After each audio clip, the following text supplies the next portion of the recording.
Hello बच्चों, welcome back to my channel mission IIT JEE circle के हम JEE advance level के कुछ और नए क्वेश्चंस को देखते हैं आज। तो ये हमें दे रखा है जेईई एडवांस 2019 का क्वेश्चन, जिसमें क्या बोल रखा है, a line y equals to mx plus 1 intersect the circle x minus 3 whole square plus y plus 2 whole square equals to 25 at the points p and q if the midpoint of the line segment PQ has coordinate as minus 3 by 5, then which of the following options is correct? Question बिल्कुल straight forward है, सोचना समझना बस हमें इसमें बहुत थोड़ा सा है। उसके बाद ये क्वेश्चन अपने आप ही फ्री फ्लो में हो जाएगा। हमने क्या करा, बिल्कुल एक बेसिक रफ फिगर को इमेजिनेट किया और उसको ड्रॉ किया। लेट से ये हमारा एक सर्कल हो गया और इसका जो सेंटर पॉइंट हमें बता रखा है, यहां से हम देख पा रहे हैं h, k के हिसाब से ये हो गया 3 एंड -2। और हमने ऐसा भी एज्यूम कर लिया है कि ये जो एक लाइन है हमारे पास, कहाँ गई ये लाइन, ये रही, y equals to mx plus 1। ये लाइन कुछ इस टाइप से जा रही है और इस लाइन की इक्वेशन लिख ली y equals to mx plus 1। इसमें बोल रखा है कि इस लाइन का if the midpoint of the line segment PQ has x coordinate, मतलब इस लाइन का जो मिड पॉइंट दे रखा है उसका अगर x y करके अगर दो इसके x y कोऑर्डिनेट होते तो उसमें जो x कोऑर्डिनेट है दैट इज गिवन बाय -3/5। और लेट से इसका जो y कोऑर्डिनेट है उसको अभी के लिए हमने एज इट इज y ही लिख दिया है। बस क्वेश्चन को जैसे ही आपने इस रफ फिगर के थ्रू ड्रॉ किया, आपका क्वेश्चन ऑलमोस्ट खत्म हो गया। वो कैसे? क्योंकि आप जानते हो कि जब सेंटर से जब आप कोई परपेंडिकुलर ड्रॉप करते हो किसके ऊपर, एक कॉर्ड के ऊपर, किसी भी सर्कल के अंदर उसी की कॉर्ड के ऊपर, तो वो 90 डिग्री के ऊपर जाएगी। परपेंडिकुलर ड्रॉप किया है क्योंकि आपने, तो वो उस कॉर्ड को इक्वल पार्ट में डिवाइड करती है। या आप ऐसा भी बोल सकते हो कि जब सेंटर से परपेंडिकुलर ड्रॉप होता है कॉर्ड के ऊपर तो वो उसे परपेंडिकुलरली बाइसेक्ट करती है। ये वैसे तो concept 5th 6th 7th 8th 9th 10th class का है, लेकिन क्योंकि मैं आपको पहले ही बता चुका हूँ जेईई लेवल के ऊपर भी, चाहे एडवांस का क्वेश्चन हो चाहे आपका मेंस का क्वेश्चन हो, इसमें कम से कम 30 से 40% बेसिक मैथमेटिक्स आती है। बेसिक मैथमेटिक्स का मतलब 10th लेवल तक की जितनी भी मैथमेटिक्स होती है उसका 30 से 40% पार्ट हमारी जेईई एडवांस लेवल पर पूछा जाता है। बेसिक मैथमेटिक्स जिसकी भी थोड़ी सी भी वीक होगी उसको टफ क्वेश्चन करने में थोड़ी सी परेशानी जरूर होगी। तो अब जैसे ही आपको ये बात समझ में आ जाती है, आपका आधे से ज़्यादा क्वेश्चन सॉल्व हो जाएगा। वो कैसे? आप देखेंगे कि यहाँ पर जब आपने ये परपेंडिकुलर ड्रॉप किया और क्योंकि इस लाइन का जो स्लोप है इस लाइन के अकॉर्डिंगली हमें दिख पा रहा है, वो अभी के लिए हमने बोल दिया m1 इक्वल्स टू m है। तो इस लाइन का स्लोप जो कि इस लाइन के परपेंडिकुलर है, लेट से m2 बोल के, इसका स्लोप हो जाएगा -1/m। क्यों? क्योंकि हम जानते हैं परपेंडिकुलर लाइंस के अंदर जो स्लोप का रिलेशन होता है वो कितना होता है, m1 m2 इक्वल्स टू -1। अब हमें इतनी बात समझ में आ गई है कि इस लाइन का स्लोप कितना है, -1/m है। और क्योंकि ऑप्शंस के अकॉर्डिंगली भी हमें समझ में आ रहा है कि इन्होंने जो हमसे रिलेशन मांगा है, ऑप्शन मांगा है, वो m के अंदर ही मांगा है, तो हमारी जो बनने वाली इक्वेशन भी होगी वो कुछ m के ऊपर ही डिपेंडेंट होगी। ऐसी कौन सी इक्वेशन है इसके अंदर जो कि m के ऊपर डिपेंडेंट होगी? वो केवल स्लोप वाली ही इक्वेशन हमें दे सकती है। अब स्लोप की आप इक्वेशन बोल दीजिए, चाहे रिलेशन बोल दीजिए, चाहे एक्सप्रेशन बोल दीजिए, वो सारे के सारे इसके लिए सही वर्कआउट करेंगे। वो कैसे? हमारे पास ये पॉइंट है हमारे पास, और इन दोनों पॉइंट्स को मीट कराने पर जो स्लोप आएगा वो स्लोप इस -1/m के इक्वल आना चाहिए। बस इसी छोटे से कॉन्सेप्ट के साथ हमारा क्वेश्चन पूरी तरीके से इजीली कंप्लीट हो जाएगा। तो स्टार्ट करते हैं। हमने देखा कि ये जो लाइन है हमारे पास, इसको इन्होंने PQ की तरह बोल रखा है। तो ये जो PQ लाइन हो जाएगी हमारे पास, इसके अंदर x कोऑर्डिनेट तो -3/5 हो गया। तो अगर हम इसका y कोऑर्डिनेट कैलकुलेट करना चाहें तो वो कितना हो जाएगा हमारे पास, -3/5 टाइम्स x की वैल्यू रख दी यहाँ पर m प्लस 1, और इसको जरा थोड़ा सा और अच्छे से लिख देंगे तो ये हो जाएगा 1 - 3m बाय 5। तो ये y कोऑर्डिनेट आ गया है हमारे पास। तो अब हमने क्या करा, इस लाइन को, लेट से इस पॉइंट को हमने बोल दिया O और इस पॉइंट को बोल दिया हमने R। तो अगर हम स्लोप ऑफ OR लाइन का निकालते हैं तो वो कितना हो जाएगा हमारे पास, आप चाहे तो दिस माइनस दिस बोल सकते हैं और चाहे आप दिस माइनस दिस बोल सकते हैं, आप कुछ भी बोल सकते हैं।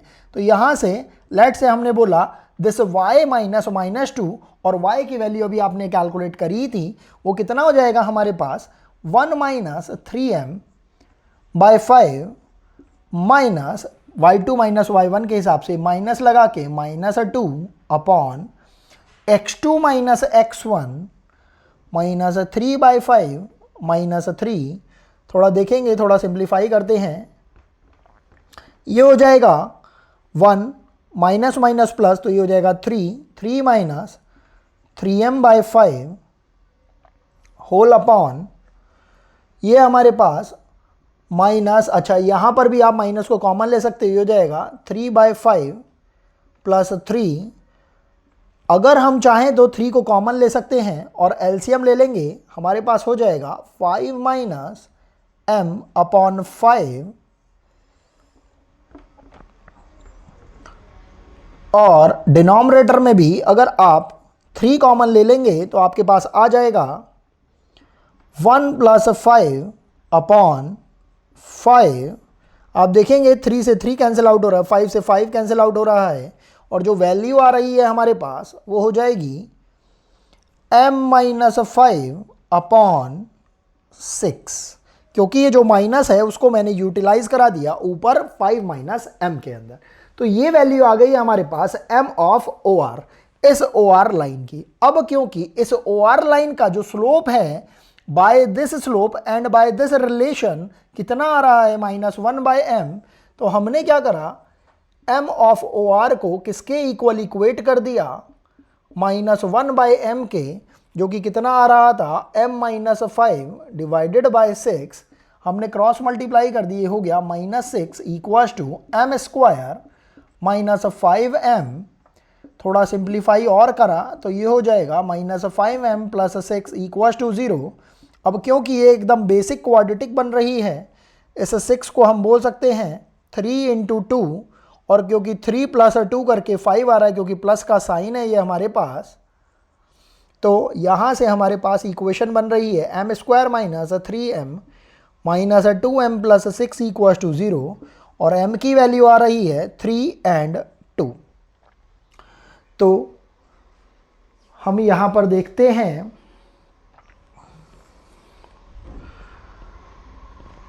हमारे पास 3 एंड 2 वैल्यू आ रही है। तो इन दोनों वैल्यूज़ को हमें याद रखते हुए अपने माइंड में हमें इन चारों ऑप्शंस को चेक करना है। अगर हम देखते हैं 3 एंड 2 इसमें नहीं आ पाएगी, 3 एंड 2 वैल्यूज़ दोनों ही इसके अंदर कवर हो रही हैं, ना ही ये इसमें आ पाएंगी और ना ही ये इसमें आ पाएंगी, तो हमारा ऑप्शन बी करेक्ट हो जाएगा। यही हमारा रिक्वायर्ड आंसर है। तो चलिए नेक्स्ट क्वेश्चन की तरफ मूव करते हैं। ये भी क्वेश्चन है हमारा जेईई एडवांस 2019 का। इसमें क्या बोल रखा है, let the point capital B be the reflection of point capital A 2 3 with respect to the line 8x minus 6y minus 23 equal to 0। Let CA and CB be the circles of radii 2 and 1 with the centers A and B respectively. Let capital T be a common tangent to the circles CA and CB such that both the circles are on the same side of T, tangent T. If capital C is the point of intersection of T and the line passing through A and B, मतलब line joining A and B, then find the length of the line segment AC. First time में जब आप इस question को पढ़ते हैं तो आपको फील होगा कि ये जेईई एडवांस का क्वेश्चन है ही नहीं। 10th क्लास के अंदर आईसीएसई बोर्ड के अंदर जो क्वेश्चंस आया करते हैं मेंसुरेशन के ऊपर, ये क्वेश्चन लगभग वैसा सही हमें इमेजिनेट होता है, फील होता है। एटलीस्ट मुझे तो ये ऐसा ही फील हुआ। जब हम इस क्वेश्चन को करना स्टार्ट करेंगे तो आप देखेंगे कि इसके अंदर रिफ्लेक्शन वाले पार्ट को छोड़कर बाकी सारा का सारा मेंसुरेशन से ही रिलेटेड है। तो इसको चलिए स्टार्ट करते हैं। हमने क्या करा, यहाँ पर इस एक लाइन को सबसे पहले हमने ड्रॉ कर लिया। ये एक लाइन है, इसको हमने थोड़ा अच्छे से ड्रॉ किया, क्योंकि सब चीज़ इसी पे ही डिपेंड करती है। ये लाइन हमने ये ड्रॉ कर ली और ये लाइन की इक्वेशन है हमारे पास 8x minus 6y minus 23 equals to 0। और क्या बोल रहे हैं कि एक पॉइंट है हमारे पास A और इसके कोऑर्डिनेट भी बता रखे हैं हमारे पास 2,3। और क्या बोल रहे हैं कि इस पॉइंट A का जो रिफ्लेक्शन है इस लाइन के अंदर वो क्या है, वो B है। तो हम ध्यान से देखेंगे कि जितनी डिस्टेंस परपेंडिकुलरली यहाँ पर A की इस लाइन से होगी, लेट से ये पॉइंट अभी के लिए आपने बोल दिया कोई भी एक पॉइंट ले लेते हैं, लेट से M, तो उतनी ही डिस्टेंस रिफ्लेक्शन वाले इस पॉइंट B की भी होगी। इसके कोऑर्डिनेट हमें अभी नहीं बता रखे हैं, तो नहीं बता रखे हैं तो कोई दिक्कत की बात नहीं है, हमने इस पॉइंट B को एज इट इज लिख लिया। अब क्या बोल रहे हैं, ये डिस्टेंस तो हमारी इस डिस्टेंस के इक्वल है क्योंकि रिफ्लेक्शन है। उसके अलावा क्या बोल रखा है कि इस पॉइंट A पर इन्होंने एक सर्कल बना दिया है, लेट से वो सर्कल कुछ इस टाइप का सा हो गया है, और इस पॉइंट B के ऊपर भी इन्होंने एक सर्कल बना दिया है, ये सर्कल बन गया है। अब इसकी रेडियस 1 बता रखी है और इस सर्कल की रेडियस 2 बता रखी है। अब इसमें इन्होंने बता रखा है कॉमन टेंजेंट T के बारे में। ये कॉमन टेंजेंट इस तरीके से बता रखी है कि ये दोनों सर्कल्स को इस तरीके से टच करके जाती है कि दोनों सर्कल्स एक ही साइड में रहते हैं। मतलब ये टेंजेंट ऐसे करके तो नहीं जा रही है, ये टेंजेंट कुछ इस टाइप से करके ही जा रही है, क्योंकि इस एक कंडीशन के अंदर हमारे जो दोनों सर्कल है टेंजेंट के एक ही साइड में है। ये टेंजेंट आप ये वाली भी एज्यूम कर सकते हो, कहीं कोई दिक्कत की बात नहीं है, क्योंकि हमारा हाथ इस तरीके से ज़्यादा इजीली पड़ पा रहा है फिगर के ऊपर, तो हमने ये ऊपर वाली कॉमन टेंजेंट को एज्यूम कर लिया है। इसका नाम हमने क्या बोला है, टेंजेंट T।